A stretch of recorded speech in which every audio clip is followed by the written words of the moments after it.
Trauma isn't something that we just get over. It fundamentally shapes the way we see ourselves, others, and the world around us. But the good news is, with awareness and healing, we can shift those perspectives. I'm Empathic Sight. I'm a low vision Canadian, and on my page we talk about wellness, self-care, and navigating the world as somebody with vision loss. So what are trauma responses? We're going to use the metaphor of a tiger approaching you as a threat, and our 4 different natural ways of responding to this tiger. These are our basic instincts, and it's our natural way that we react. Okay, so these are fight, flight, freeze, and fawn. Okay, so the first one, fight. That tiger comes at you, you're gonna beat the crap out of this tiger. Probably not, but you know. Second one is flight. That tiger shows up, you're out of here, you're running. Freeze. That's when everything pauses. That tiger shows up and you go, I don't know what to do. What do I do? Right? And that is a normal response. The fourth one, you probably wouldn't do this with a tiger, but it's fawning. And it's, oh, who's a pretty kitty? You want to make that tiger feel like they're loved, like they're special. And those are the 4 different trauma responses: fight, flight, freeze, and fawn.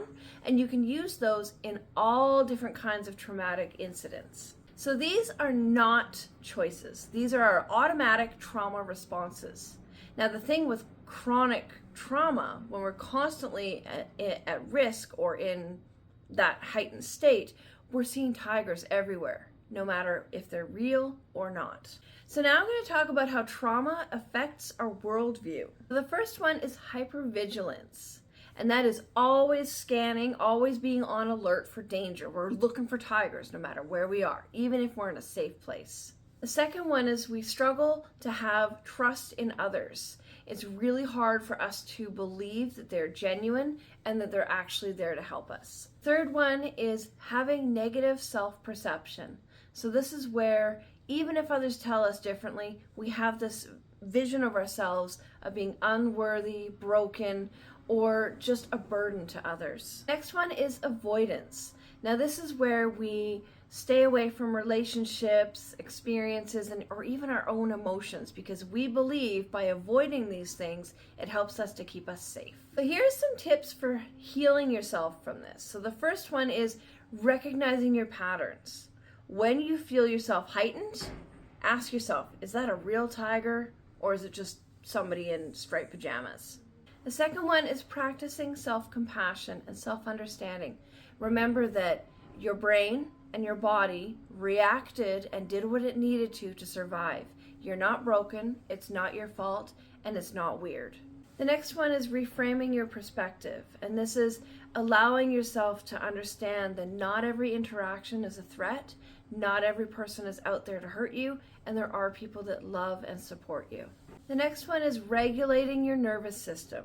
Now this can be through therapy, like talking to a counselor or therapist. This can be through breathing exercises, so doing like square breathing or other grounding techniques that help you to calm your nervous system so that you can realize that things are not a threat, and it can help you to regulate yourself.